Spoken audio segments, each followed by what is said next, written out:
I hope everyone's doing well. This is going to be a brief recap of the Emini 5-minute chart for Friday, January 3rd, 2025. It's the last day of the week, so at the top left of my screen we can see the weekly chart. We triggered the sell below the inside bar from the prior week.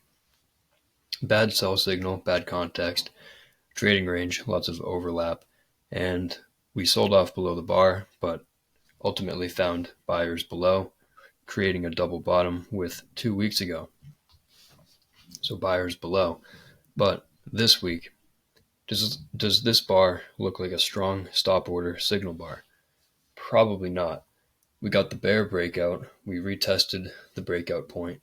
We make it another retest, but because of this weak signal bar and the fact that up here is the top of a trading range, I suspect there will be sellers above this bar, assuming it closes something like this. Weak stop order signal bar and context not very good.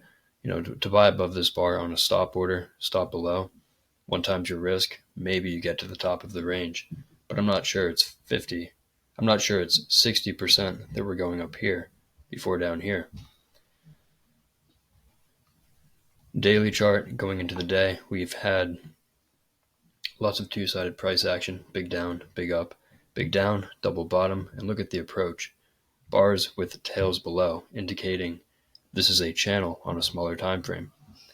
And it's a bear channel to the bottom of what might be a developing trading range. Strong enough rally, probably buyers below. So down here might be more of a buy zone as we go into the day. And then here's the 5-minute chart. We gapped up going into the day, and it was a breakout mode open. Lots of trading range price action. Bull breakout, failed, bear breakout, failed, bull breakout, bear breakout, bull breakout, back and forth. Because of the gap up, I thought there was probably a slight advantage to the bulls. Gap up and follow through, a couple of attempts to reverse, and then maybe trend resumption here. But on the open, in the first few bars, bar 1, if bars 1 and 2 are going to be the start of a trend from the open, bar 1, why is bar 1 a trading range bar? Why did we rally on bar 1 and then sell off into the close, sell off after the open of bar 2, and then rally into the close? That's 2 legs up. Bar 2 is bigger than bar 1, so it might be climactic. We're trying to break out of resistance over here, but we still need follow through. So bull breakout attempt on 2, but still not above this major high. And then look at bar 3. Disappointing entry bar. If you're a bull and you bought the close of bar 2, or you bought anywhere and you're holding long on bar 2, and then you get bar 3, how do you feel about bar 3? Well, bar 3 is disappointing for the bulls. It's not a very strong reversal attempt. It's probably not going to reverse bars 1 and 2, but 1 and 2 were 2 legs up, and you had these bars way above the moving average, which is one measure of a fair price. So I talk about this all the time. In order to buy this far above the average price, you're buying momentum. That's your premise. And if you don't have momentum, if it disappears like here on bar 3, your premise is invalid. So traders who were buying might bail out of the trade. Bears might sell, thinking, stop above 3, sell the close of 3, good risk reward, and maybe we test all the way below bar 1. Trading range open, and bar 1 only remains the high or the low of the day about 20% of the time. So there is a positive trader's equation selling the close of 3. And then bear breakout to a new low of the day. Big up, big down. So bear breakout, strong enough for a second leg down, but 1 and 2 was a bull breakout, strong enough for a second leg up. So what happens here? Well, both sides are expecting second legs. Both sides are disappointed. You have bears who sold. Remember, on every tick, there's a trader buying and a trader selling. Somebody sold the open, somebody sold the low tick of bar 1. They got trapped on 2. What's a trader who sold down here going to do when the market gets back down here? They're going to buy back shorts. What about bulls? Bulls are expecting a second leg up, but they don't want to buy this far above the average price. Also, it doesn't really make sense to buy the close of 2, stop below 2 or below 1 unless you're 60% certain we're going up here, because you're only making 1 times your risk. And when you get bar 3, I think a lot of traders conclude they're not 60% certain we're going here. We have to pull back first, so everybody bails out of the trade and bears sell. But when we get back here, weak bulls buy up here, stop down here. They get trapped out on bar 5, only for the market to reverse back up. But the same process happened in the other direction. You did have some traders who bought the close of 2, bought above 2, bought below 3, trapped on 4 and 5. What are those traders going to do on a retest? These traders who bought up here will turn into sellers. This will likely become resistance. So we vacuum up to that price on bar 7, but then disappointing follow through on 8, similar to bar 3. So the upside here might be limited. Now, because of the gap up and the fact that every bar is above the moving average, it's still probably always in long if you had to choose. But here in this instant, you're at the top of this trading range. It's really not ideal to be buying up here. You want to buy low, sell high, and of course, scalp. So here, probably going to have similar behavior as what happened here. If you're buying, say you're buying 7 or buying 8, stop below 5, your problem, again, is the trader's equation. Your risk is big, and your probability is not, it's probably about 50%. And that's a negative trader's equation if you hold on to the long. So there might be sellers up here, and then 9 turned back down. Now, bar 9, we tested the inside bar, bar 6. This rally probably will get a second leg, but we may get a deep pullback first. And bar 9 is stronger than the bulls would have liked to have seen. So second leg down after 9, likely. We sell off on 9, we pull back, and then we sell off on 10, 2 legs down to the bottom of the range. Now we're testing near the moving average. We have the low of bar 1, the low of bar 5. 1, 2, maybe a third push down. Would also test the moving average, so probably support down here. And then 11 came down and reversed back up. So probably going to test back up to at least somewhere up here in the top of the range. And it was back and forth until we finally got this bull breakout. Now, not very strong. There's lots of overlap on the bars, tails below bars, pullbacks, tails above bars. Now, not even every bar is closing above the high of the prior bar. So there's problems with the breakout, not to mention the context. But because of the gap up and the fact that all the bars, just about every bar, is completely above the moving average, probably better to be long. The breakout direction still probably favors the bulls, and you combine that with the fact that we're in a buy zone on the daily chart, so it makes sense to look to buy for an opening swing here. Strong enough breakout, second leg likely, but also probably going to pull back. 16, 17. Looks like a weak reversal attempt, probably buyers below. We tried to get the breakout on 19, but failed, but this breakout is still strong enough, 11 through 19, that a second leg up is likely. And now bar 20 might be a second leg trap, 1, pullback 2. You can also view it as an expanding triangle, 2 pushes up, 3 pushes down.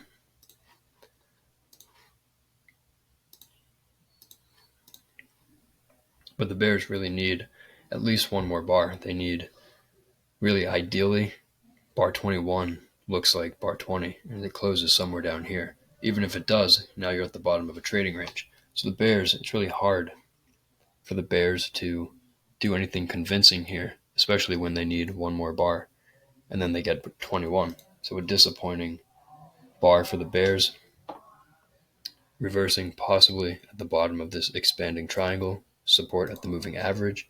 You can see we tested it earlier. There was support, testing it again, now 2 legs down, after a bull breakout, second leg up likely. So probably support in this area. Bar 20 still might need a second leg down, but even if it gets it, it's probably limited, and there's probably buyers below 21. And then we start getting, disappointing bar for the bears, bull bar, another bull bar, even stronger. And now, what are the chances we go up here? And so the bears who are selling, the odds are 21 through 24 will get a second leg. Also the bears, if there's a stop above 19, probably going to get run. And you can see it got run on 25. Bull breakout, follow through. Now 25 is really the bar that's breaking out of all the bars to the left. So you really want follow through on 26, and you get it. We got a breakout point test. Bar 26 tested the high of bar 19, the breakout point. And where's the selling pressure through here? We have micro gaps, lots of consecutive bull bars, micro channel, many bars closing near their highs. Compare the strength of this breakout to this one. Much stronger breakout here, higher prices likely. So the first reversal attempt will probably be minor, buyers below bars. We start to lose momentum. We might have to test down to the 26 low. Spike, pullback, channel.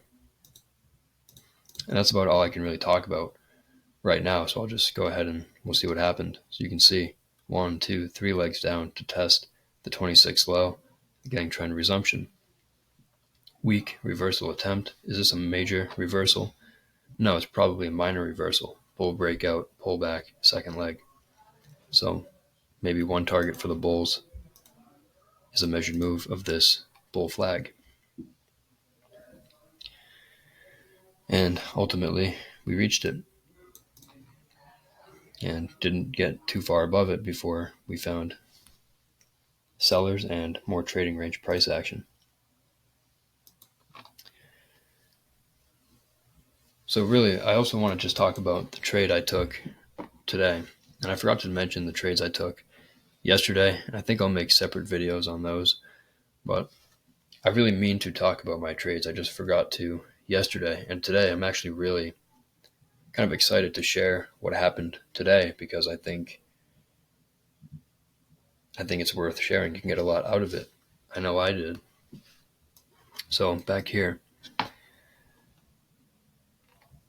I put a limit order to buy the high of bar 6. I thought we'd get a retest of the bar 6 high, but ultimately get a second leg up. So I put a limit order to buy the high of bar 6, stop below 6, and I got filled on bar 9. Now, the problem here, this is where I want to stress the importance of, a couple of things. One, having calibrated expectations, and 2, being focused and not being distracted. Something happened today while I was trading. It was out of the ordinary. I was not at my home setup and things happen. So there was a distraction and it just happened to be, right when I'm taking a trade. And, that might happen. It's okay. But the point is, if there's possible distractions, maybe the right call for me today would be to not trade. But alternatively, maybe, I don't know, if I'm going to trade, try to make sure there's limited distractions. But anyway, I bought the high of bar 6 during bar 9, and bar 9 was a disappointing entry bar. And ideally, if I was able to manage the trade the way I wanted to, I would either exit the trade at break even, or I could take a small loss on the trade and maybe go for 1 times my actual risk. So that would be from the low of 9 to my entry price. You can see where the market tested on bar 10 and then reversed down. So I got stopped out below 6, taking a full loss. There's a couple of things I want to say with that too. One, I think my process was good. I followed my system to take the trade. It's just that I'll put it this way, the first half of the process was good, the chart reading and the entry. But then when it got into actually being in the trade and managing the trade, that is where the process was not followed. There was a mistake. I was distracted, and I took a full loss when I didn't have to. This trade could have been a break even or a small winner. But it reinforced the importance of having a distraction-free workplace. And, it also, I don't know, I felt I've become more process oriented than outcome oriented. So I really don't care about the outcome of my trades as much as I care about the process that I'm following.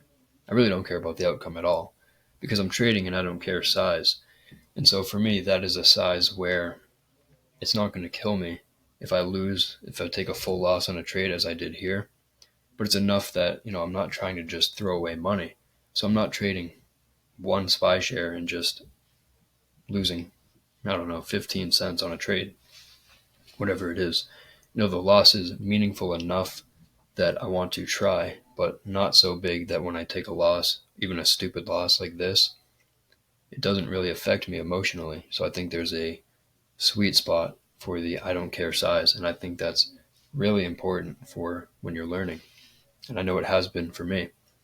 So I wanted to share that trade and also just share the fact that, while you're learning, there's no need to trade a big position size, and everybody defines big in their own way. The guy that has $1 million trading account can afford to trade maybe micros or even E-minis, but I don't see any point in trading with a really meaningful size until you can show yourself that you are consistent and you don't care about the money, you care about the process.